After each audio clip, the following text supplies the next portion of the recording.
खटखटा बाबा की कहानी 1905 में शुरू होती है। उत्तर प्रदेश तब के सेंट्रल प्रोविंस के इटावा में एक डिप्टी कलेक्टर हुआ करते थे। उनका नाम था पंडित शिव प्रसाद चौधरी। वे मूलरूप कश्मीरी पंडित थे। उन्हें मिस्टर सप्रू के नाम से बुलाया जाता था। सप्रू जी अपना दिन भर का काम खत्म कर रात के 10 बजे सोने आते। उनका एक सहायक हुआ करता था। उसका नाम मनोहर था। जैसे ही साहब आते, मनोहर उनकी सेवा में लग जाता। उनके नहाने धोने, खाने पीने का पूरा प्रबंध करता।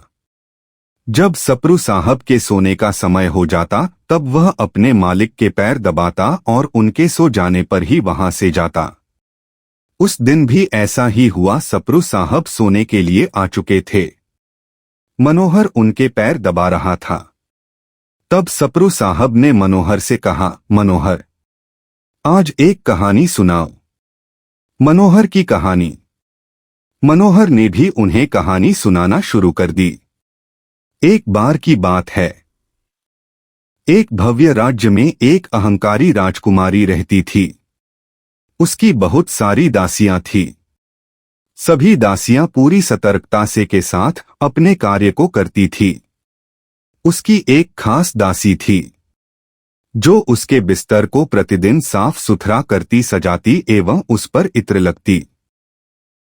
साथ ही प्रतिदिन वह राजकुमारी के कमरे को सजाती। एक दिन की बात है, नगर में उत्सव का आयोजन होना था। सभी दासियों के पास बहुत कार्य थे। इस दासी के पास भी बहुत सारे कार्य थे। उसने सारे कार्य समाप्त कर राजकुमारी के कक्षा की सजावट के लिए पहुंची। अत्यंत थकी दासी ने पूरी लगन के साथ राजकुमारी के कक्ष को सजाया। फिर इत्र भी उनके बिस्तर पर लगा दिया। अपनी सजावट देख दासी अति प्रसन्न हो रही थी। सोचा, आज तो राजकुमारी अति प्रसन्न होंगी। दासी को मिला दंड। फिर उसके मन में ख्याल आया कि क्यों न मैं भी एक बार इस बिस्तर पर सर रखकर देखूं कि इस पर सोकर कैसा लगता है। दासी अति थकी हुई थी। साथ ही कमरे में आ रही ठंडी हवा ने मानो लोरी का काम किया हो। दासी को पता भी नहीं चला कि उसे कब नींद आ गई। उसके सोते ही राजकुमारी वहां आ गई। राजकुमारी ने दासी को अपने बिस्तर पर सोता देख अपना आपा खो दिया। राजकुमारी के अहंकार को ठेस पहुंची कि मेरे बिस्तर पर कोई दासी सो रही है। वह चिल्ला उठी, रे दासी, तेरी औकात की तू मेरे बिस्तर पर सोए। तुझ जैसी को मेरे कमरे में आने की अनुमति है, वही पर्याप्त है, और तूने मेरे बिस्तर पर अपने नीच देह को रखने का दुस्साहस किया। तुझे अभी के अभी यहीं 60 कोड़े मारे जाएं। दासी की माफी और हंसी। दासी राजकुमारी के पैरों में गिरकर जीवन दान मांगने लगी। बोली, राजकुमारी, मैं 60 कोड़े का दर्द नहीं सह पाऊंगी। मुझे माफ कर दीजिए। मुझसे गलती हुई है। परंतु आप मुझे गलत समझ रही हैं। मेरा आपके बिस्तर पर सोने की कोई मंशा नहीं थी। मुझसे यह अपराध गलती से हुआ। मुझे माफ कर दीजिए। परंतु राजकुमारी के अहंकार ने इतने क्रोध को जन्म दे दिया था कि वह समझ ही नहीं पाई कि वो किस अपराध के लिए क्या दंड देने जा रही है। दासी को कोड़े पड़ने लगे। वह कराहने लगी। कोड़े की पीड़ा सह नहीं पा रही थी। कष्ट में चिल्ला रही थी। जब लगभग उसे 30 कोड़े पड़ चुके थे, तब वह अचानक से हंसने लगी। उसकी हंसी सुनकर सब अचंभित रह गए। दासी का ज्ञान। राजकुमारी ने उसके हंसने का कारण पूछा। तब दासी ने कहा, हे धर्मविमुख राजकुमारी, मुझे ख्याल आया कि मैं तो चंद क्षण भूलवश इस बिस्तर पर सोई तो ईश्वर ने मुझे 60 कोड़ों की सजा दी है। तुम तो इस पर जाने कितने दिनों से सो रही हो। मैंने तो गलती की कि राजकुमारी के बिस्तर पर मुझे झपकी आ गई। इसके लिए मुझे अपराध अनुकूल दंड भी मिलना चाहिए, परंतु यह दंड तो नीति विरुद्ध और अहंकार अनुकूल हैं। तुमने अन्याय किया है। तुम्हारे इस अपराध का दंड जाने कैसा होगा। मनोहर कहानी पूरी भी नहीं कर पाया था कि सप्रू साहब विचलित हो अपने शयनकक्ष से बाहर निकल आए। मनोहर भी पीछे पीछे भागा। मनोहर अपने मालिक से पूछता रहा, साहब मैंने कुछ गलत कह दिया क्या? मुझे क्षमा कर दीजिए।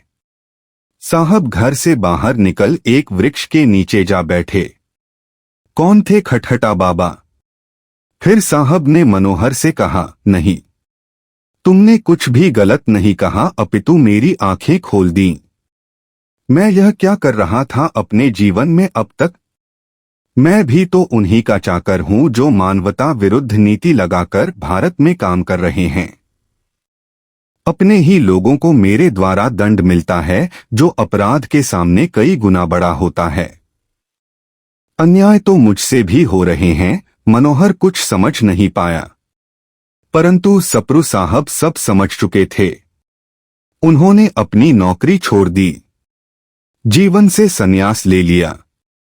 अगले दिन सुबह उठकर एक सोंटा, एक लोटा, एक लंगोट, एक जोड़े खड़ाऊं एवं एक गमछा लेकर घर से निकल पड़े। वे यमुना नदी में घंटों नहाते। भिक्षा में जो अन्न मिलता वह यमुना किनारे बसे पशु पक्षियों के साथ बांटकर खाते। फिर वन में भीतर जाकर पूरे दिन ध्यानस्थ रहते।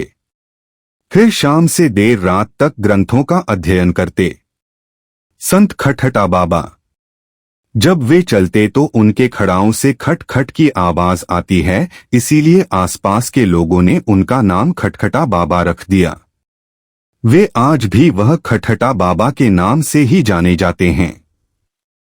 सरस्वती पीठ बाबा का आश्रय बन गया। बाबा को मौसम से कोई प्रभाव नहीं पड़ता। वे सदैव खुले आसमान के नीचे ही सोते, मानो गर्मी, सर्दी और बरसात उनके मित्र हों। जल्दी ही बाबा, खटखटे बाबा के चमत्कार एवं ज्ञान की बातें पूरे भारत में होने लगीं। दूर दूर से लोग बाबा के दर्शन को आते। बाबा भौतिकता के मद में चूर लोगों को रोज समझाते कि चाकरी ही करनी है तो मन की नहीं ईश्वर की करो, जीवन को व्यर्थ मत करो। बाबा मूल रूप से कश्मीरी थे। वहां के राजा हरि सिंह भी बाबा के दर्शन को आते। उत्तर प्रदेश के जसवंत नगर में बाबा का मंदिर है।